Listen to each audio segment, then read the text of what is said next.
บายดีข้าพเจ้าชื่อนางบวชจันทร์ต่างหน้าส้นเผาลือมาจาก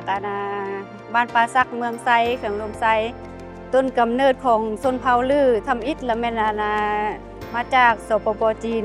จะเป็นลือ12 ปันนาเริ่มทำอิฐก็จะมี5 ครอบครัวจะมาอาศัยอยู่ที่บ้านก่อน้อยเมืองไซเขื่องลมไซกับส้นเผาอาคาสำหรับสุดการแต่งกายเนาะจะมีเอกลักษณ์เฉพาะคือผู้หญิงเนาะจะนุ่งเสื้อสีดำแขนจะเป็นสีแดงสำหรับสิ้นแล้วมันจะเป็นสิ้นดอกแล้วก็มีตีนดำแล้วจะมีลายสีแดงกับสีฟ้าการสำหรับผู้ชายแล้วจะเป็นทรงเตวทรงปัดสีดำแล้วก็เสื้อก็จะเป็นเสื้อสีดำมัดเอวด้วยผ้าขม่าหรือว่าผ้าสีขาวอยู่ที่หัวก็จะมีผ้าเค้นหัวจะเป็นสีขาวหรืออาจจะเป็นแพรดอกหรือว่าเป็นลายผ้าขม่าสำหรับเครื่องนุ่งหันผลิตเองผลิตจากสีไม้ลายมือของชนเผ่าลือนั่นแหละจะตำเองตำมาเป็นสิ้นแล้วก็เอาไปตัดเสื้อสิ้นนุ่งเฮ็ดเองด้วยการยิบมือสำหรับฮีตของประเพณีหันแม่นเฮาจะเฮ็ดบุญกินทานแล้วก็เฮ็ดพิธีกรรมต่างๆตามฤดูกาลสำหรับเอกลักษณ์ของเผ่าลือหันจะเป็นการตำหูกทอไหมจะเป็นงานสีมือหรือว่าจักสานปั้นโมปั้นไหมีลายเก็บลายผ้าลายดอกลายนาคลายดอกดวงมีอย่างต่างๆเนาะจะเป็นเอกลักษณ์ของเผ่าลือเฮาโดยเฉพาะศิลปะวรรณคดีหันเผ่าลือเฮาหันจะมีก่อนขับล้ำจะมีสางเป่าปีแล้วก็จะมีขับลือถ้าว่าคำบ้านหันจะมีศิลปะวรรณคดีมีขับมีดึงเสือกมีงานฟ้อนอย่างต่างๆถือว่าเป็นฮิตของประเพณีของชนเผ่าลือเพราะว่าแต่ละทุกปีต้องได้มีการจัดปีหนึ่งครั้งสำหรับเฮือนของเผ่าลือเขาจะมีเอกลักษณ์เป็นเฮือนไม้แล้วก็จะมีกรงตารางมี2 ห้องเนาะมีเฮือนแล้วก็เฮือนนอนแล้วก็จะมีเฮือนครัวเฮือนของไทยลือเนาะมันจะเป็นลงไปมันจะบ่มีคันห้องเวลามีแขกมีอย่างมาเขาก็จะใส่ผักกั้งแล้วก็เขาจะใส่มุ้งตัวนี้คือมุ้ง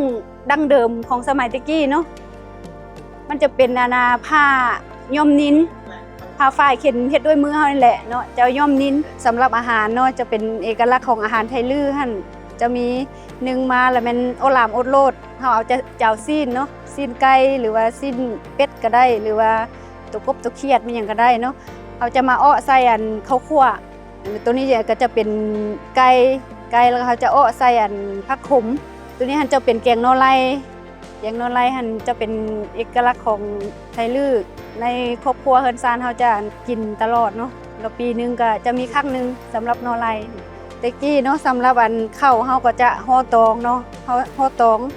แต่ว่ามาถึงปัจจุบันนี้ก็เพิ่นก็เอาใส่ติ๊บข้าวที่ว่าเป็นไม้ไผ่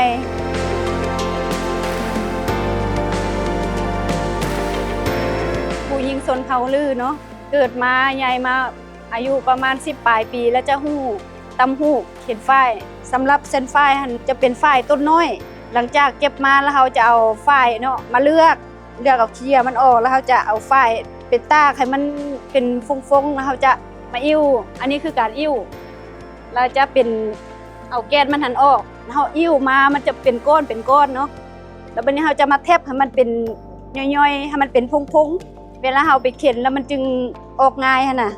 ตัวนี้คือการแทบขั้นตอนที่2เนาะอันนี้จะเป็นขั้นตอนการล่อฝ้ายล่อแล้วเขาก็จะมาเข็นเนาะเข็นให้มันเต็มป้อตัวนี้เนาะเอาฝ้ายตัวนี้เนาะมาเกี่ยว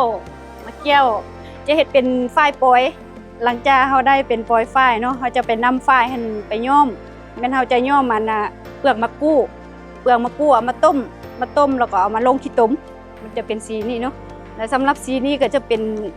สีครามเขาสามารถเอาครามแช่น้ำเนาะแช่น้ำหลายเดือนเขาจึงมาย้อม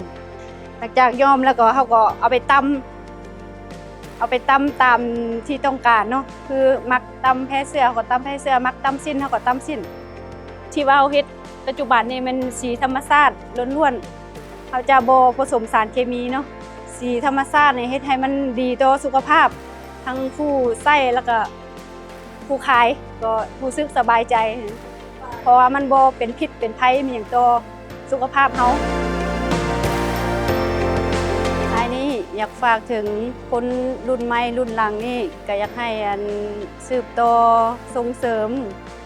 ผลิตภัณฑ์ลาวเช่นตัวอย่างว่าสีไม้ลายมือสืบต่อกันมาให้เป็นเอกลักษณ์แล้วก็ให้มานำใช้สีไม้ลายมือของคนลาวนี่ให้อยู่คู่กับคนลาวตลอดไปขอบใจ